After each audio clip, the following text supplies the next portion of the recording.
I'm now joined by, is this true? Best-selling author and Newsmax contributor. I know that's true. John Fund, but a good friend. You've been a great friend for years. Hey, welcome to the show. Thanks for being here. Pete, every time I'm on with you, sales go up, so it is a bestseller. Hey, thank you. We were talking, what's been the political fallout from the president's performance over the last, I would argue, over the last 40 months in terms of his foreign policy, but over the last 3-4 weeks where I think Americans are really starting to have second thoughts about where this guy's headed. Well, there's an empirical answer to your question and an intangible answer. Empirically, the president's poll numbers started in the low 40s, which were pretty poor. They've drifted down a little bit, but I think there's a lagging indicator there. People are waiting to see how Syria turns out. It does show that confidence in the Democrats and the Obama administration on foreign policy has gone down significantly. That's the latest NBC Wall Street Journal poll. Intangibly, Pete, you can't measure this, but in Congress there's been a real wake-up call.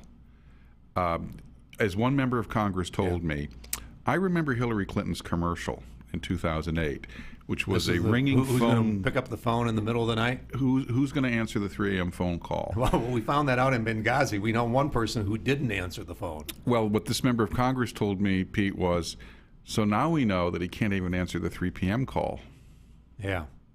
And so, you're seeing, I was there, and you're seeing members of Congress having second thoughts about how far they're going to go with this president, how far they can support him. Well, let me ask you a series of questions. Just say you're a generic member of Congress, regardless of party. Do you trust this guy's instincts? Do you trust his judgment? I mean, this is the guy that took him from the majority to the minority, and I served in both, and being in the minority is not a fun place to be, especially in the House of Representatives. And if the Senate elections were held today, they'd be in the minority in the Senate, too. Do you think he has a well-crafted strategy or plan when he's doing something?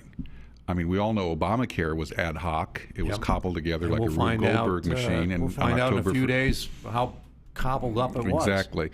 So on all of these questions, I don't think it's Republicans who have lost confidence in Obama so much as Democrats have, although most of them have not gone public about it, say, I'm not going to trust my political career. We saw some of it this week when it was obvious that the president was going to lose the vote on Benghazi. But it was Syria specific on Syria. Yes. It was Syria specific. Yes. I think what we're seeing privately is a lot of conversations like, are we going to follow this uncertain trumpet, to use the biblical term? The answer is no. I mean, a bunch of Democrats are going to be up for election in 2014. But you have 23 Democrats, most of them, as Stacey Romney carried. In the Senate, in the House, there's still 30 or 40 Democrats in marginal districts. I think they're going to be very, very worried about following the administration's lead on any issue. So what does that mean? I mean, in the next 2 weeks, till the 30th of September, you've got, I think Syria is probably off the table. That's now going to get mired in diplomacy for months. So they're, we cleaned the table of that one, not very well, but it's gone. The fog of talk, we call it. The fog of talk. But you've got Obamacare launching on October 1. You've got a debt ceiling sometime in the next 30 days. You've got funding of government October 1, continuing resolution. Do you actually see Democrats perhaps bolting from the president? Those are not the issues necessarily where they're going to bolt. No. In the short term, I think there's every reason for them to hang together. Yeah. On the continuing resolution, though, I don't think that either side wants a confrontation. I think there'll be a short-term, well, you've got enough Republicans right now who. Let me tell you. Yeah. Anyone who wants to utter the words "shut down the government" at a time when Americans' military units are sitting right offshore of Syria, and there's real concern about whether or not, we're going to have the proper defense, that's not on. I don't think it makes sense at any point during this crisis to bring in shutting down the government, because that's all people hear. They don't understand that the normal functions of government continue if you have an impasse in the budget process. So I don't think that's on. I think we're going to see short-term continuing resolutions that both parties will assent to. 2 4 weeks at a time? Yeah, until there's some breakthrough, or until the president decides to negotiate seriously, or until the Republicans get their act together. What's the difference between the 90s where Gingrich and Clinton, two partisans, were able to craft the grand compromise, House Republicans, a Democrat president. Why can't that happen today? I think there are two problems. One is, well, first of all, the media has put everything under a microscope far more. Okay. We were at the dawn of the age of the internet, Yep. when Gingrich and Clinton made those deals. We had one 24-hour cable news channel. Now we have 3 or 4 or 5, depending Yep. on how you count them. In addition, Clinton was immensely flexible. They called him our first existential president. Yeah. He could say one thing at 10 a.m. to one group, say something else at 2 p.m. to another group, and conclude a third deal that had nothing to do with the other 2 conversations he had by 6 p.m. Obama is an ideologue, and I say that to his credit. He knows what he wants to believe in, and he follows it. Also, the Republicans are now much less likely to follow Gingrich. I think one of the things Gingrich did as Speaker is he called into question sometimes the Speaker's credibility because he was zigzagging so much of the time. I think future speakers have had the backbenchers, especially now the Tea Party backbenchers, question leadership far more than they used to question it 20 years ago. Well, I think that's I think that's right. Gingrich maybe zigged and zagged, but even as he zigged and zagged, it's amazing. He took the conference with him. Yes, but I think after Gingrich, there was less willingness to do that blindly with other speakers and other leaders. So play out Syria for us. What happens? It's just muddled the fog of diplomacy or the fog of talk, as you said? Well, in the end, the president has to have some kind of face-saving device or agreement or modus vivendi, because otherwise he'll be thoroughly humiliated. I mean, I guess if the talk goes on long enough, everybody forgets about Syria, except the people who really care about it, like I think the this victims. is what he's hoping on Benghazi. Well, I understand, but Syria was so much more visible Right. and it was played out in public. I think what the president wants is a diplomatic solution. The problem is the Syrians and the Russians are playing really hard to get. I mean, the demands of the Syrians and the Russians are right now, you have to first promise you'll not attack Syria, ever, and you also have to promise you're not going to arm the rebels anymore. We just started arming them a few days ago. Fred brought up the issue of the Israeli nuke program. Had you heard that discussed before? The Israeli Nuke program? That's got to be on the table. That Assad said, before we negotiate, we need to recognize that the Israeli nuclear program has to be on the table as well. Well, I think first he has to put his chemical weapons on the table because he, to this date that I know of, hasn't acknowledged he has a chemical weapons program. Right, yeah. So, I mean, that's a non-starter. But that's an example of the kind of danger this kind of diplomacy could get us into. The biggest problem we've had with Syria so far is not the president's unfortunate red line. It is that we have now opened the door for the reinsertion of Russian influence, both military and political, into the Middle East, where they haven't had that for 40 years. And that is very troubling and very dangerous, and Putin is playing this brilliantly. And by that you mean their relationships with Egypt, Libya, Syria. Basically, they're surrounding Israel. And they're moving us out. Well, I don't think the Russians' primary goal is Israel, Right. but they want influence, and if they have to play along with the anti-Israeli countries there, they will certainly do so. And they certainly want to embolden and strengthen them at the expense of Israel. That's a big problem. You think the Middle East is unstable now? Just wait if the Russians come in a major way. And they have bases, for example, not just in one small port in Syria, but as you said, in Egypt and other countries. Yeah. Best-selling author.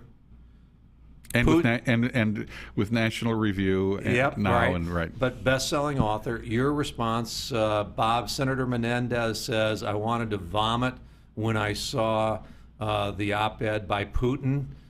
Buchanan says, outstanding. He looks like a statesman. Well, John Fund says... Well, I think outstanding is one of those words that most people view as a positive word. I wouldn't call it outstanding. I would call it diabolically clever, Putin's op-ed. As for Senator Menendez saying he wanted to retch, well, if you're sitting at a poker game and it's strip poker and the guy across the table from you has stripped you naked and taken all your chips, you probably want to retch too. It's the kind of retch of, oh my God, they really have us over a barrel kind of ill sickness. And what is the president, or what can the president do to regain momentum, regain the initiative? First stop digging. Okay. And I would say that means talking less. Sending John Kerry over to Geneva. I mean, I think John Kerry's a fine diplomat, but the Russians humiliated him today. They had a joint appearance. Kerry spoke on and on and on and on, and the Russian just stood up and said, I think the Secretary of State should learn a lesson. Sometimes diplomacy requires saying less in public and more in private. I mean, talk about a slam. John Kerry has not gotten over the fact he's no longer a senator. Senators talk on the floor a lot. Right. Diplomats talk inside behind closed doors a lot. They don't talk so much in public. John Kerry hasn't quite mastered that. A long way to go. Well, at least we didn't attack, because I think attack would have been very problematical with all kinds of hidden ramifications, unintended consequences.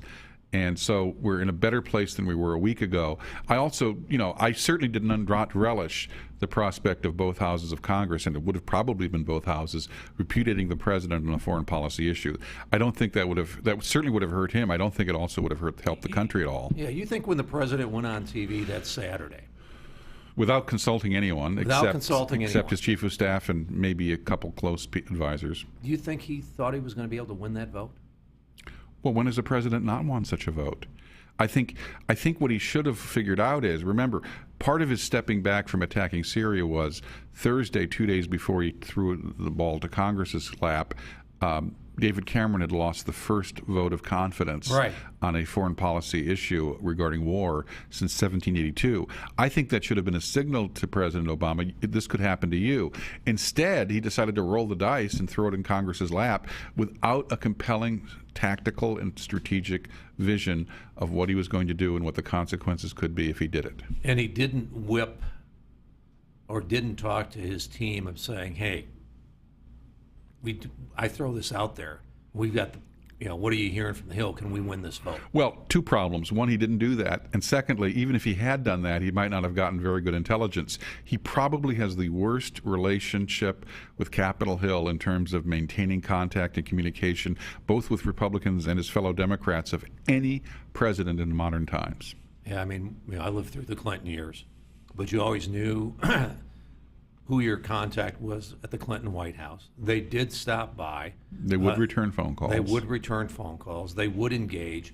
And President Clinton himself was masterful at personally building the relationship with members of Congress. What's that? The Wizard of Ooze. Yeah. John, thank you. Thanks for being with us. Coming up next, we're going to be switching to another topic that John knows a lot about, but we're going to be switching to Obamacare.